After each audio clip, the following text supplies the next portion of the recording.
I'm Ian Freeman, or otherwise known as The Machine. I'm a professional MMA fighter. I own my own gym in mixed martial arts, and this is the White Room Chronicles. My name's Ian The Machine Freeman. I'm a retired professional MMA fighter. I own my own gym called Machine MMA. I have a school of fighters who travel all around the world doing mixed martial arts.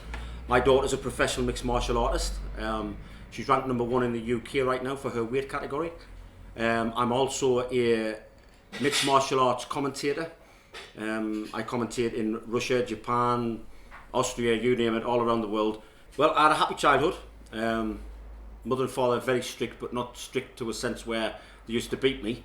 But even if I spoke with a Macam accent, they used to tell me to speak correctly, use my words right, which I'm kind of happy right now, because even when I travel abroad, people say, you haven't got that Geordie accent. I've got the Geordie, you can tell I'm from the northeast, but I don't come up with the slang words like, how you doing, like most of them do. It's, it's like, how you doing, and I speak a little bit better. So obviously when I'm doing the commentary, and it goes live around the world, 150 countries around the world where it goes live, and it's live to everybody on the internet. Obviously my vocabulary comes across a little bit better than what most Macams would do. It wasn't obvious from the beginning I was going to be a fighter, because I think I only ever had one fight when I was at school.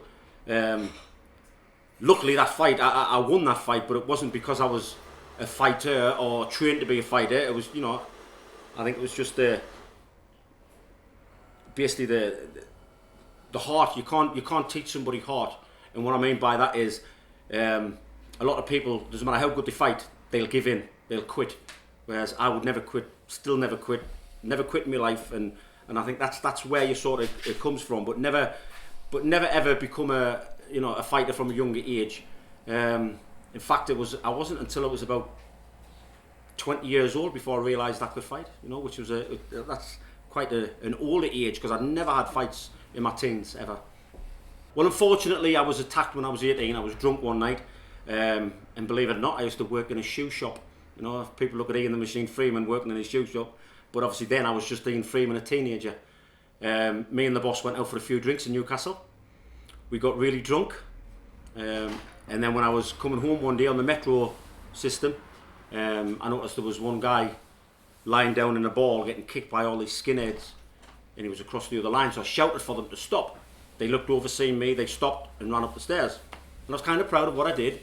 The guy came over the tracks, come over, thanked me, face full of blood and everything. And then when I went up the stairs to catch my bus at the top, the skinheads see me and all chased me down, and they gave me the biggest kicking of my life. I mean, the biggest. I had broken ribs, broken nose. I was in hospital for 3 days. It was a bad state, and being a teenager, that's frightening, especially when I wasn't a fighter. So I didn't really do much then on for about a year, till I was about 19. And it was my dad. He said, look, you need to pick yourself up, stop crying about it and get on with it. So what he did is he got some shipyard weights. If you've got a sheet of metal with a burner, cut them round with a bar, and just got some weights, put them in the spare bedroom. He got one of his old army kit bags, filled it full of bedding and sawdust, and hung it from the rafters in the ceiling through the roof. So he would show me how to box the bag, and he would show me how to lift the weights, and I did that for a year. And then I thought, right, okay, I'm feeling a bit more confident, it's time to get out and about, and I joined a gym in Sunderland called Wearside Health and Fitness Studio, otherwise known as Arthur's Gym, because Arthur used to own it and everybody called it Arthur's Gym. And when I was there one day, Arthur said to me, he said, Ian, I need to take the night off for Saturday night, and I've got nobody to cover. He says, would you like to work the door? And I'm thinking, what? Me, work the door? Oh, I'm not sure. He went, it's £15 for the night. And I went, yeah, I'll do it. £15, I'll do it. I'll do it. Anyway, that first night, the fight kicked off. We grabbed a hold of the guys who were fighting, put them out, and the lad who I was working with, he shook my hand. He went, hey, he says, good lad. He went, you weren't frightened, you got stuck in there, and it was just like an unbelievable feeling, that I've accomplished something, and I'm not a coward. I can actually do this. And then obviously my work on the doors, I became well known for being able to knock people out with either hand, left or right, which it's kind of funny thinking about that right now, because it's natural. But back then people used to just throw big haymakers. They didn't realise you could use your left and your right, or your right then your left.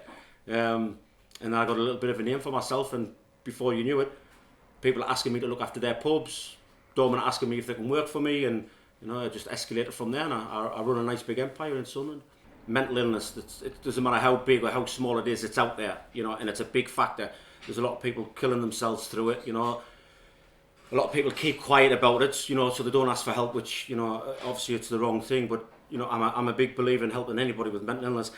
I was kind of there myself, but now that I can look back on it, I don't think it was so much depression. I wouldn't say depression. I was more fearful of going outside in case these skinheads got me again, you know. So the only time I would ever go out is if I, you know, went to the shops or did some small errands or something. But I wouldn't just go out. I wouldn't go into town. I wouldn't go out with my pals just in case I seen these skinheads. And every skinhead that I did see, I used to think, is that them? Is that one of them? Because I still don't know to this day who it was, you know.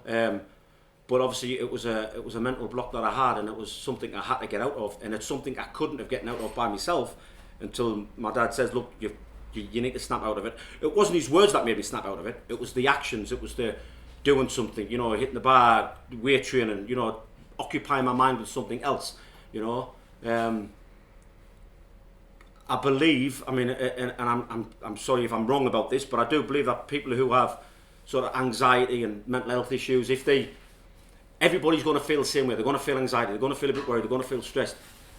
There's nothing wrong with feeling that, as long as you know that you're feeling it, and you just try and switch it off and do something else to take over instead of dwelling on it, you know. And that's what I kind of did. I kind of switched it off instead of dwelling on it, and then did something else.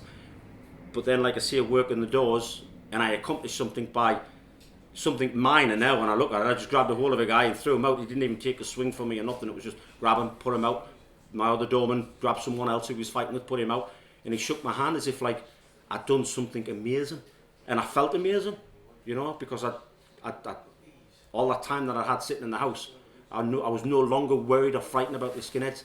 My mind actually changed that if I ever saw them, it will be them that will be on the receiving end, you know. So I know it's easy for me to say you got to switch off, and in a way that's why I believe now that my mind is my strongest tool, not my skill, not my body, my mind, because I will never be beaten. Whatever I put my mind to, I always succeed. I've never failed at anything since that time. So going from the red mist kind of anger to the where I'm at now, and will that red mist ever come back? No, unless somebody really hurt my daughter or my wife, then I don't think that red mist will ever come back. The reason being is because when I worked the doors, I still didn't know who these skinheads were. That was still in my mind. I'd still been attacked. I'd still had 2 years of sitting in the house moping and not doing anything about it. So whenever anybody attacked me, I would always think of that. And that's where the red mist come from, and that's where the anger came from, and that's where, you know, that's where I got the reputation from. But then, when I became a mixed martial artist, I realised that violence is not violence. It was skill, controlled.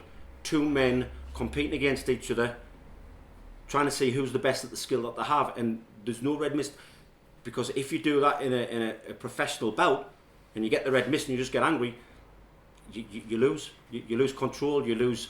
Your skill doesn't come out. Just the aggression comes out. You don't think correctly, you know. And that man who's more skilled than you will take over and win.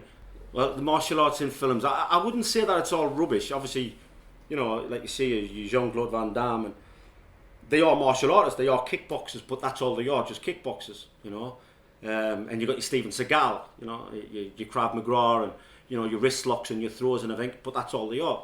Whereas the sport that I do is called mixed martial arts, hence the name mixed. It's every martial art rolled into one. We take all the best bits from the Krav Maga, from the kickboxing, from the Thai boxing, from judo, from jiu-jitsu, you name it, we do it. So it doesn't matter if you're standing up with somebody in front of you at a distance in a small toilet cubicle, lying on the floor, on your back, upside down, you know, you standing up, I'm upside down on your feet, I'll still snap your ankle.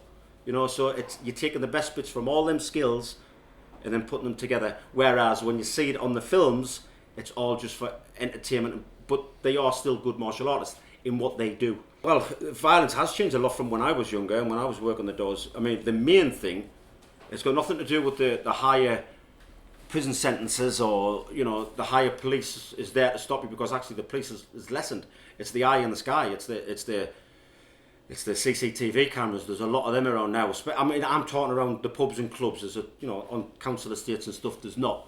But the violence in pubs and clubs has died dramatically, you know. It still happens, of course, you know, but because before, when I was working the door, you hit me, I hit you, it's who's telling the truth. Now there's a camera there which sees it, and it doesn't matter what you say, it doesn't matter what I say, you're going to be found guilty if the use shows you punched me first, you know. And that's why the old school doorman from a long time ago used to punch first and ask questions later. There's none of that anymore. Family means the world to me. Without my family, there's nothing, you know. Obviously, I have my brothers and sisters and everything else, but that is my family. But it's not my number one goal. It's my daughter and my wife. That's the number one. There's nothing. I mean, I suppose everybody else is going to say the same thing, you know. But the bond that I've got with them is unbelievable. I travel the world with my daughter. She's a professional fighter now, so I travel the world with her. I don't know many dads who can share a room with the daughter in twin beds for a full week while she's getting ready for a fight, go in a corner, shout at her, tell her what to do, and after the fight we're crying because she's won, and you know, then we do it again the following month, and we do it again a couple of months later, and she's my student in my gym, I'm a coach, I'm a father, I'm a dietitian, I'm everything all rolled into one, and we spend a lot of time together. I think most 21-year-old girls would be sick of the dad being around, you know, but I'm sure she does feel like that at times, but you know, but we are very close, very close.